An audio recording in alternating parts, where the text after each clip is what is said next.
Our NBA Draft Scouting Report series continues here on the Sleepers Media YouTube channel with Riley's guy, Harrison Ingram. Spent 1 year in Chapel Hill. That's all Riley needed to see to fall in love with Harrison Ingram. Describe his game for us. Why do you love this man so much?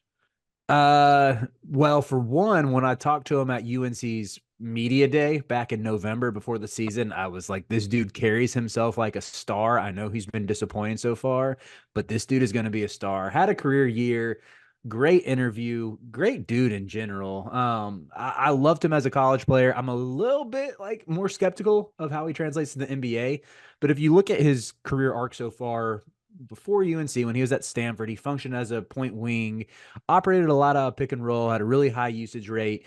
Comes to Carolina, it's really RJ Davis's team. Armando Bacot gets plenty of touches, and he sort of operated as the second, or a lot of times a third option, but really thrived in that role, picked his spots well, did really well out of pick and pops, crashed the offensive glass, could post up smaller players and create a little bit.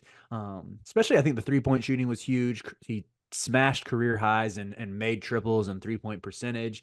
And then also he turned himself into a really, really good off ball defender. He was really disruptive with his length. If you go back and watch that first UNC game against Duke in the Dean Dome, I mean, he had 3 steals in the first half just by like being in good position, using his instincts. And I mean, he has I believe it's a 7'1" wingspan. So that to me is his ticket to sticking in the lead is really, yeah, being 3-and-D, not doing too much. His handle's a little bit loose, especially for how much he kind of ran the point at Stanford. Yeah, and then we can talk more about this as we get into, his fit limitations. I do wonder who he's going to guard at the next level because he's kind of a tweener when it comes to Mm-hmm. his height. I mean, he's super built, but yeah, I wonder if he's quick enough to guard wings, big enough to guard fours. I think that's probably the biggest question for him sticking. Yeah, I echo everything you said. I think he's a high quality player. The Stanford, I won't say Stanford stench, but like You can call it the Stanford stitch. It's definitely he the. catchy. He erased a lot of that Mhm. this year. He erased a lot of this year. I think another year at Chapel Hill would have made him like a star, I think, but can't blame him. He's a 5-star guy. He spent 3 years in college. Mhm. Can't blame him. If you had to describe him and his game in one word, what's the word? I said balanced, both in his on-court game. He can do a little bit of everything, but also if you look at his on-court and off-court persona, I mean, he could not be more charismatic and engaging in interviews. Off the court, really just easy and natural to talk to. On the court, he's insane, and I think he and Cormac Ryan collectively just, I mean, I credit their energy, their buy-in. Uh, Frankly, the amount of like crap they talked as to getting UNC to be a top 10 defense this past year, despite not having elite athleticism. I think Ingram played a big part in that, and I think his shooting and secondary playmaking to opened up the offense to look more like the one we saw when they made the championship game run in Mm-hmm. 2022. Right. My word for him is solid because there isn't anything that he like really stinks at. He just like he's going to be out there. He's going to be a very solid player for you. I think part of the problem at Stanford was being a 5-star prospect at Stanford. They needed him to be a star, right? Yeah, And that's understandable when you go to a place like Stanford and you're a 5-star guy. I understand the reasons why he wanted to go to Stanford too. Like, it's a fantastic school. Why would you not want to go to Stanford? Um, but I think we've learned, and I think this UNC season solidified it, that he's not a star. He's a very, very good role player, and that's mm-hmm. good. You need that, and I think for his NBA future, I think that gave um, we were able to visualize what he's going to be, right? Whereas if he came from Stanford, I think we'd have a hard time trying to figure that out. But I put solid down for him. That's my one word. Is he more likely to reach his floor or his ceiling in the NBA? I'll say ceiling, kind of for the same argument you said for Keyshawn Johnson. I don't think he has an exceptionally high ceiling. Just be a good rotational piece, and I think he should be able to hit that. Yeah, I think his ceiling is being like one of the better role players in the NBA. And I think he's closer to that than his floor being like unable to crack a rotation and out of the Mm-hmm. league in a couple years. I agree. I think he's gonna be much closer to that. So I went ceiling as well. Some of that again, as everything does, has it's gonna have to do with team fit, where he ends up, the opportunities that he's given. how a team develops him. Um, he's projected to, you have him 39th on our big board. He's projected to go early second, mid second. So looking at teams that are picking in that range, Riley, early second, mid second, where do you think would be the best landing spot for him to succeed? Yeah, I said the New York Knicks with pick 38. It's a team that valued rebounding a lot this past year and was able to carry that out and execute quite well despite their collective lack of size. I think Ingram would fit in there perfectly. I mean, he led the ACC in rebounds this past year. He's used to playing with ball dominant guards. With RJ Davis this past year, Jalen Brunson, he's wants to create, is going to get the ball a ton, and he knows how to pick his spots and knock down threes when you pass out to him. And plus, yeah, I mean, if they let him do a little bit of creation, a little bit of pick and roll playmaking, that'd be the added bonus. But he should establish himself as a solid piece that earns a coach's trust in that type of role. I like that a lot. I think he'd be like a fan favorite in New York. I think he would be too. I went with the Grizzlies.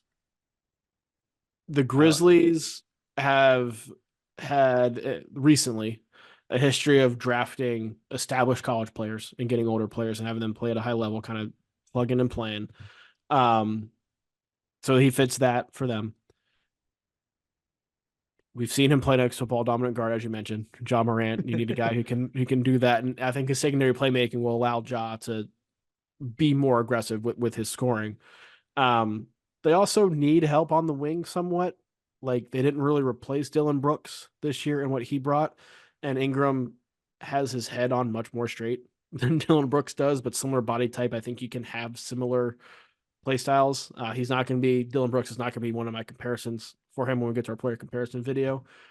But I think you can have him. You can see a scenario where he has the same kind of impact without the stuff going on between the ears. It's actually not a bad like ceiling for him in play style with Dylan Brooks. Yeah. Infinitely more likable, but yeah, infinitely yeah, more likable.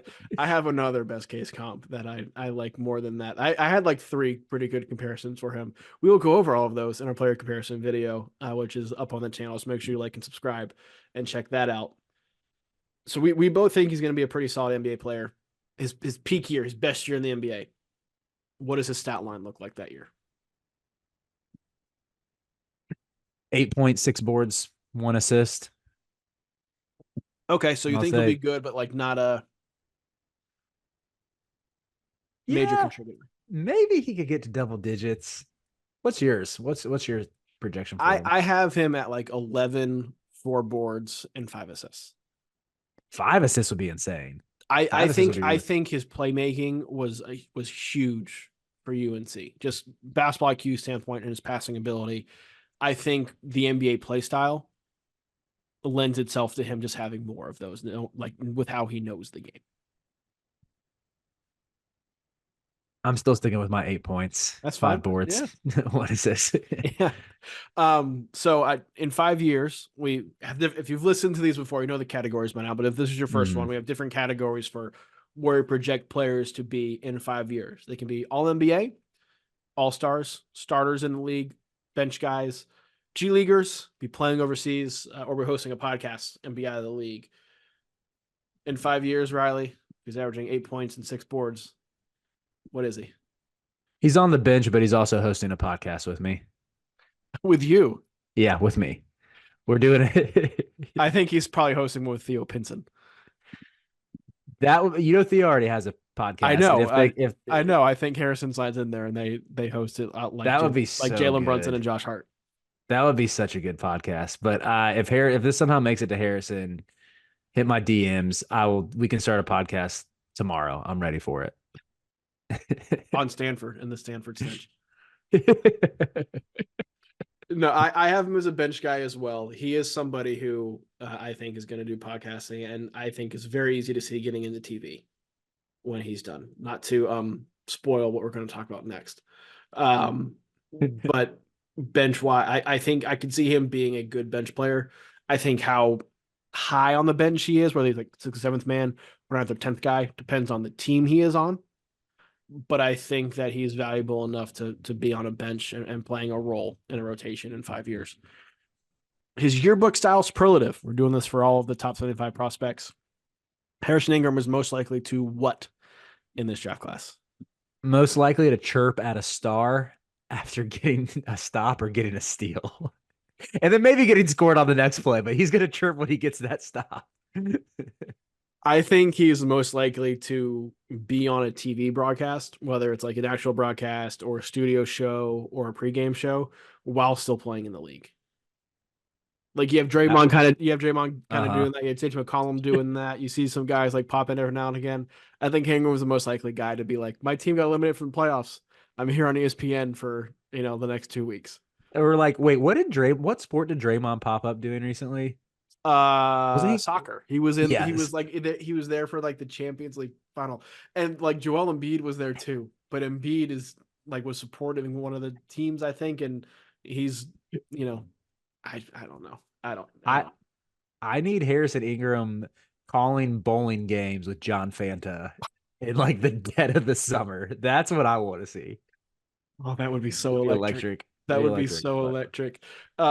Harrison Ingram, we think you have a bright future in things outside of basketball, but have a pretty bright future in basketball as well. We're excited to see where he ends up on draft night. The NBA draft is coming up, and I've got something awesome for you. We are partnering with the people at NBA 2K Lab. NBA 2K is the best video game on earth. The people at 2K Lab are making some awesome stuff to make that game even more fun, and they just launched their 2024 NBA Draft Simulator, where you can find the official Sleepers Media big board. We ranked our top 75 players in this draft class. Me, Carter, Brian Ralph, Riley Davis. We did it together, and it is featured on the 2K Lab NBA Draft Simulator. You can take control of any team in the draft, play GM with just one click, and see our entire rankings before these videos even come out. Check out the link in the description of this video to try out the draft sim for yourself, and you can find more mini games at nba2klab.com/NBA-mini-games.